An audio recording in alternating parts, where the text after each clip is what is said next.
The dawn of February 28, 1994, broke cold and gray over Bosnia, the air heavy with the weight of war. 6 volunteer pilots from the Bosnian Serb Air Force, led by the steely Ranko Vukmirovic, climbed into their outdated Jastreb J-21 jets.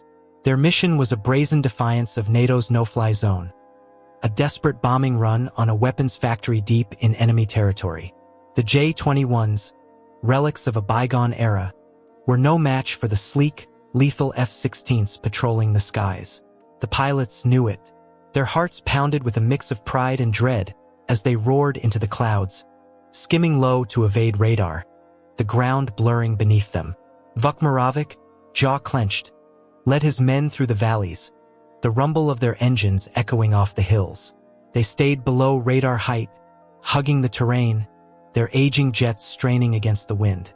But as the target loomed closer, the mission demanded a climb to 2,000 meters for the attack run. The moment they ascended, their radar signatures flared like beacons on NATO screens.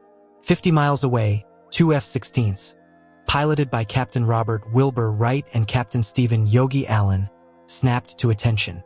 Black flight, 6 bogies, BRAA 320 for 52 at 7,000.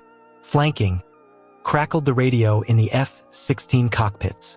"Copy that," Wright replied, his voice calm but his pulse quickening.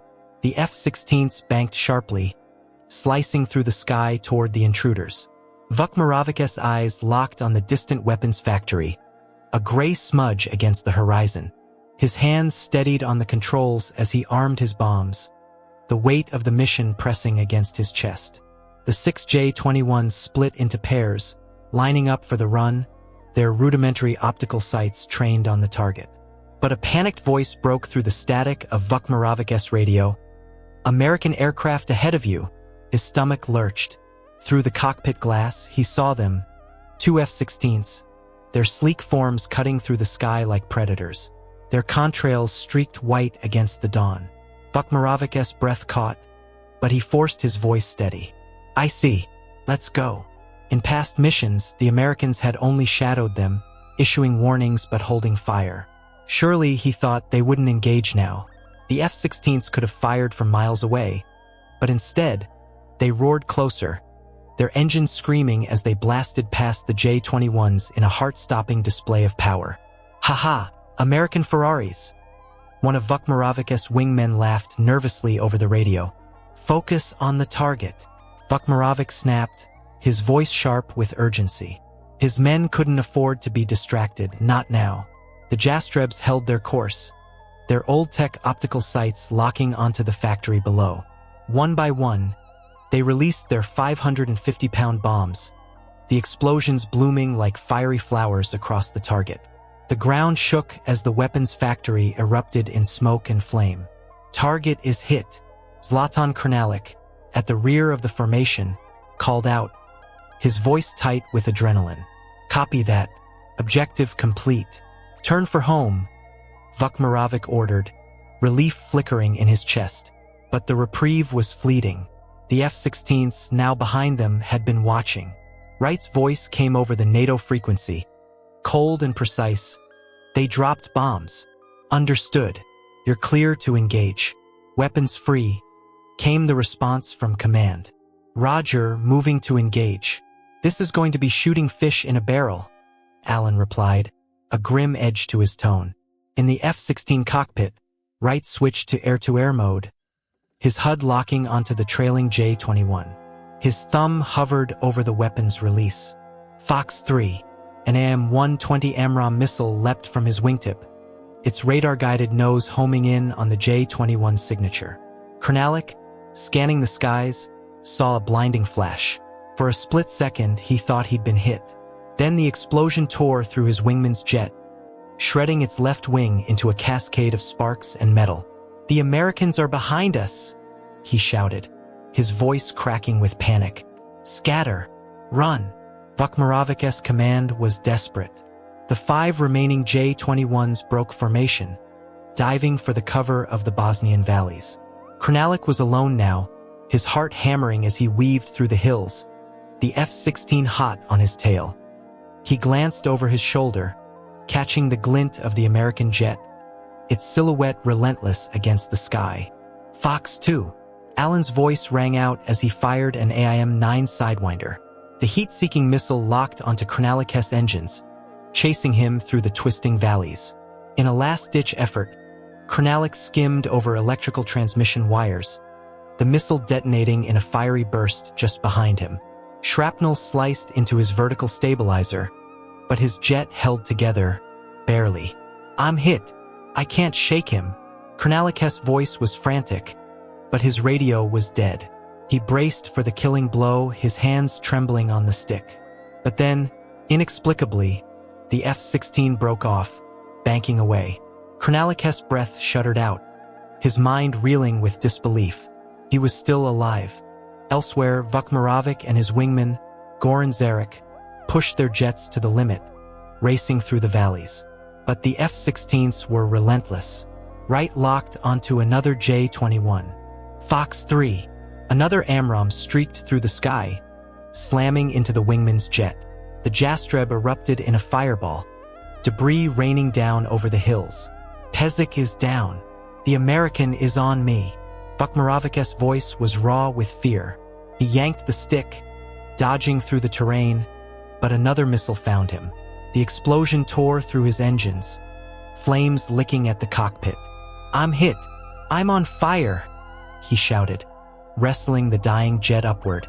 As the inferno consumed his controls, he pulled the emergency handle and ejected, the roar of the F-16 fading as he parachuted to the ground, heart pounding with the realization he'd survived. The F-16s, now low on fuel, turned their sights on the third pair. Approaching bingo fuel. 2 bandits trying to escape, Wright reported, his voice steady but urgent. He locked onto Vukmirovic's jet. Fox 2. Vukmirovic saw the missile launch, its trail a deadly arc. He banked hard, but the Sidewinder was too fast. It exploded just off his wing, the shockwave rattling his jet but leaving it intact. He held his breath, waiting for the next shot, but the F-16 peeled away, its fuel spent. "He's turning away," Vukmirovic gasped, disbelief mingling with hope. "We made it." But the sky wasn't done with them. 2 fresh F-16s appeared on the horizon, their sleek forms cutting through the clouds. "2 incoming. Run," Vukmirovic shouted to Zarek. They dove into the valleys, skimming treetops, their jets screaming under the strain. The F-16s shadowed them, closing the gap with terrifying ease. In a final, desperate gamble, Vukmirovic turned toward a towering cliff, Zarek tight on his wing. "Follow me. We pull up as late as possible," he yelled, his voice thick with resolve. The ground rushed toward them, the cliff looming like a wall of fate. "Pull up!" he roared, yanking the stick. Zarek followed, the G-forces crushing him into his seat. Vukmirovic's jet grazed the ground, erupting into a fireball. Zarek's heart stopped as he looked back. No parachute. "No! No!" Zarek's scream echoed in his cockpit. The F-16s burst through the smoke, undeterred. Fox 2. A Sidewinder locked onto Zarek's jet, exploding into his tail. The Jastreb spun out of control, flames engulfing the fuselage. Zarek ejected, but he was too low. His parachute barely fluttered before he plummeted into the wreckage of his own jet. A final, fiery end. The F-16s turned to their last target. Krnalik, limping his damaged J-21 toward home. His gauges flickered, his jet barely holding together. An F-16 roared past, and Krnalik braced for the end, his hand on the ejection handle.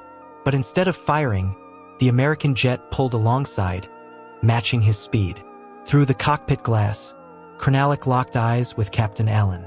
The American raised a hand in a salute, then banked away, leaving Krnalik trembling with a mix of relief and disbelief.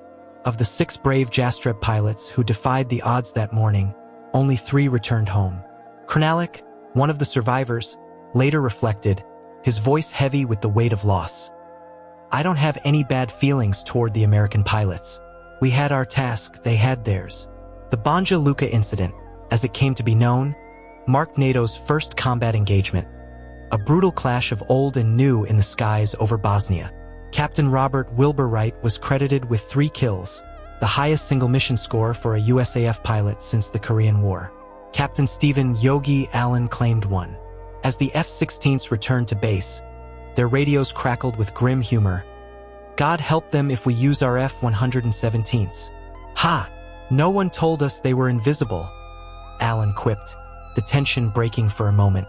The incident left scars on both sides, a testament to the courage and cost of war in the unforgiving skies.